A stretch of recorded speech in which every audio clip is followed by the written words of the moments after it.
ini mau dibawa ke Surabaya dengan menggunakan pedati yang diangkut oleh 44 ekor lembu atau sapi. Tetapi kembali lagi ke tempat asalnya ini.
Oke pemirsa, nah, jumpa lagi bersama kita di channel Giri Mataya. Nah kali ini saya berada di area depan dari situs Arca Ganesha Karangkates. Tepatnya berada di Desa Karangkates, Kecamatan Sumber Pucung, Kabupaten Malang. Nah kali ini kita akan explore di Ganesha Karangkates ini. Ada kisah menarik apa, kemudian cerita dari Ganesha Karangkates itu bagaimana, nanti kita akan kupasnya. Arca Ganesha Karangkates ini merupakan ikonik di wilayah Malang, terutama di Desa Karangkates menjadi ikon ya. Kemudian tidak hanya itu, di Indonesia arca yang seperti Ganesha Karangkates ini hanya 2 ditemukan dengan sikap berdiri. Yang pertama di Ganesha Karangkates ini, kemudian yang kedua ditemukan di daerah lereng Semeru yang keberadaannya sekarang di Museum Belanda. Nah untuk selanjutnya ayo kita explore.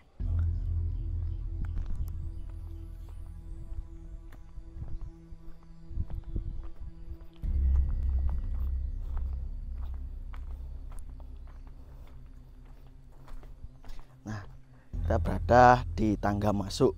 Ini yang area bawah ada 2 pintu masuk menuju situs Ganesha Karangkates. Yang pertama di area mana selatan kalau nggak salah itu ada pintu masuk, kemudian di area utaranya ini ada juga pintu masuknya. Nah, ini tangga pintu masuk menuju situs Ganesha Karangkates. Ikonik sekali pemirsa. Oke, ikuti.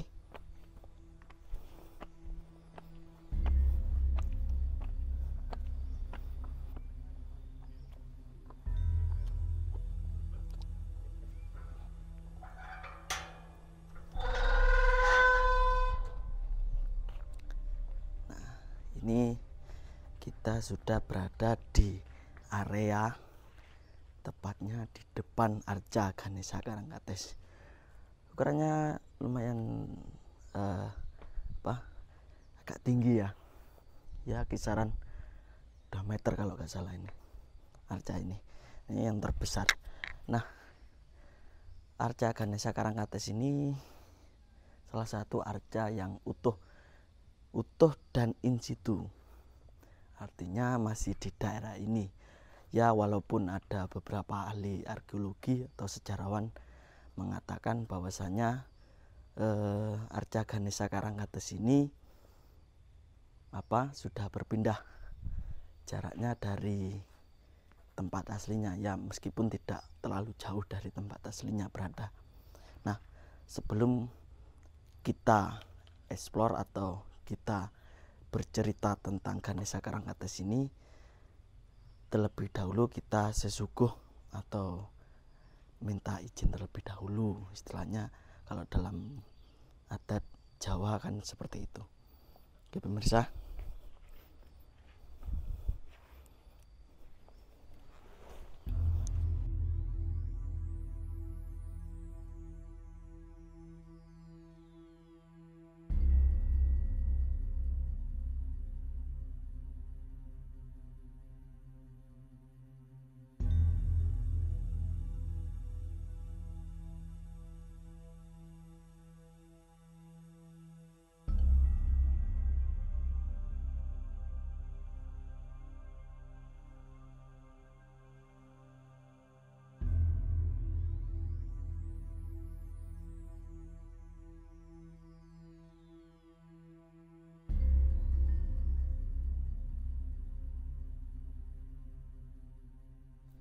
oke pemirsa, nah kali ini setelah kita suguh atau meminta izin terlebih dahulu, kita mencoba menjelaskan mengenai Arca Ganesha Karangkates ini. Nah, sebelum itu pemirsa, kalau berkunjung ke daerah ini atau situs Ganesha Karangkates ini, biasanya orang lokal itu menamakan Mbah Patih Jonoto. Nah, orang lokal itu menamakannya demikian. Dan jika masuk di area ini, cirinya pasti ada pohon beringin yang ya ukurannya lumayan besar. Kemudian ada istilahnya pendopo ya, pendopo kecil atau apa ini untuk tempat teduh ketika berkunjung ke situs Ganesha Karangkates ini. Nah, oke pemirsa, kita coba jelaskan ya satu-satu mengenai ikonografi nih dari Arca Ganesha Karangkates ini. Nah, seperti yang di awal saya sampaikan bahwasanya Ganesha Karangkates ini adalah ikonik dari wilayah Malang dan umumnya adalah Indonesia. Kenapa demikian? Karena di wilayah Indonesia hanya ditemukan 2 arca Ganesha yang dengan sikap sama bangga atau sikap yang berdiri. Nah, ini sikap berdiri. Kita coba menjelaskan langsung ya, biar informatif, kemudian bisa tahu mana bagian-bagiannya dari kajian ikonografi atau seni pengarcaan.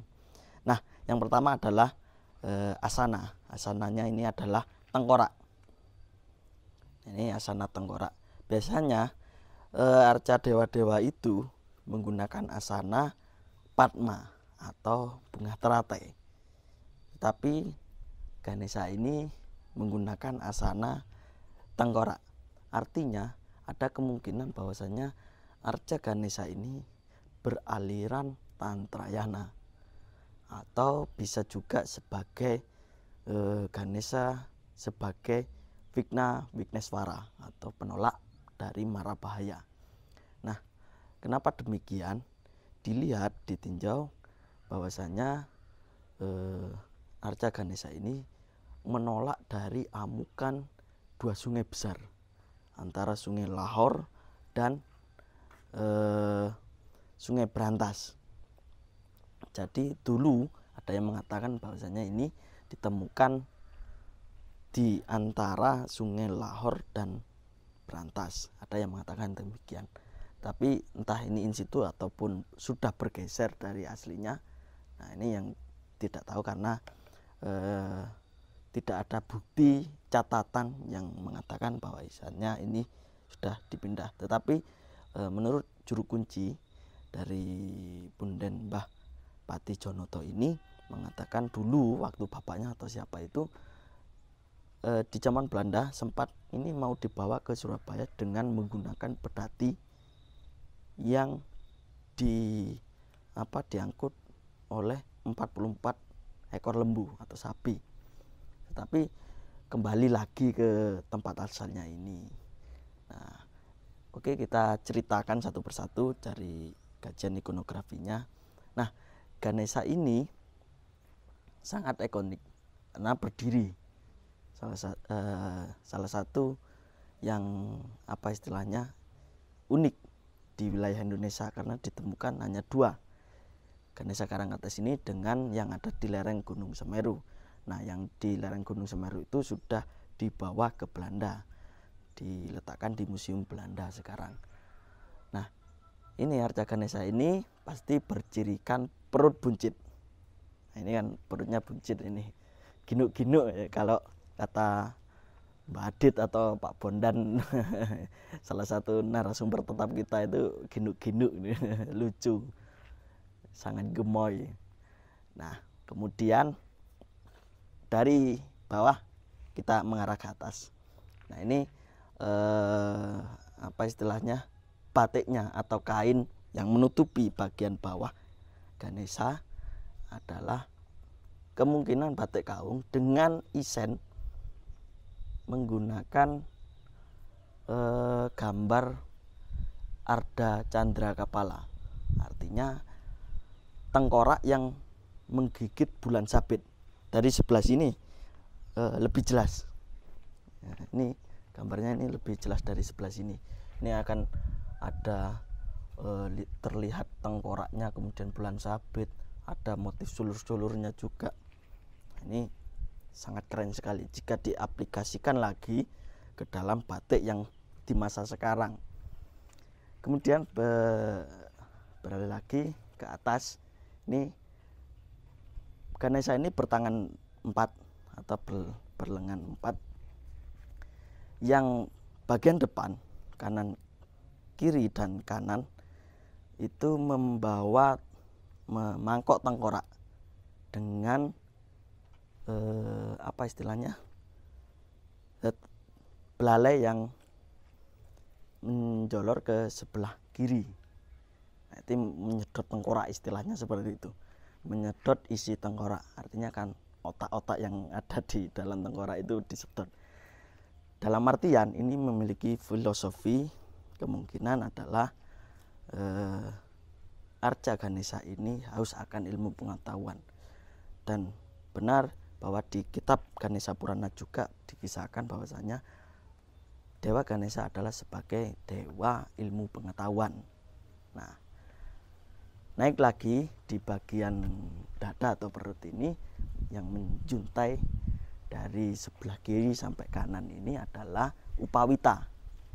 Kalau Ganesha yang biasanya itu menggunakan Upawita yang hanya seperti tali biasa atau cuma tali yang berukir emas mungkin ya.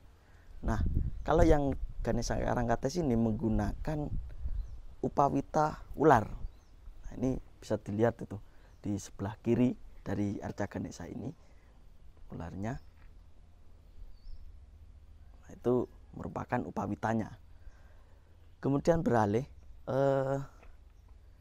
kalau dilihat Arca Ganesha ini ketika masih muda. Kenapa demikian? Kita lihat dari gading yang di bawah itu masih belum putus.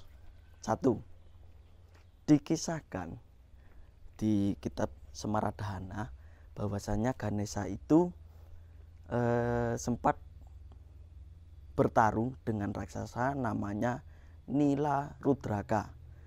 Beliau Ganesha bertarung dengan Nila Rudraka itu kemudian dari pertarungan tersebut mengakibatkan gading sebelah kanan itu patah, dan seharusnya yang dipegang sebelah kanan ini adalah gadingnya, tetapi ini memegang mangkok tengkorak, dan dilihat gading sebelah kanan itu masih utuh, artinya kan masih usia muda-mudanya dari Arca Ganesha ini.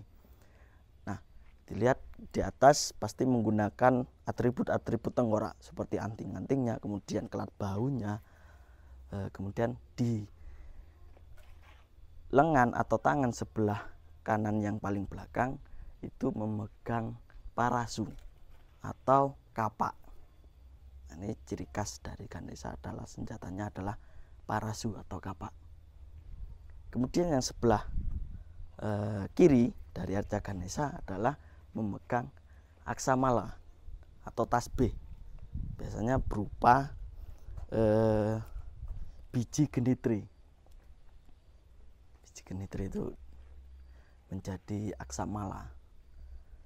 Nah, dari Arca Ganesha ini banyak sekali atribut yang menggunakan simbol-simbol seram ya, seperti tengkorak, kemudian ular dan lain-lain. Kemudian di atasnya lagi mahkotanya itu adalah jata mahkota atau mahkota yang terbuat dari rambutnya sendiri. Jadi rambutnya sendiri itu dibuat menjadi mahkota dengan beberapa hiasan. Di bagian kepalanya itu ada simbol Ardha Candra Kapala atau tengkorak memakan bulan sabit. Nah, ciri khas lagi di bagian belakang Arca Ganesha ada sebuah praba setengah setengah lingkaran ya mungkin di bagian belakang itu. Yang di bagian sebelah kiri itu tergambar bulan sabit dengan berlatarkan matahari. Itu bulan sabit berlatarkan matahari. Yang sebelah kanan adalah matahari yang bersinar.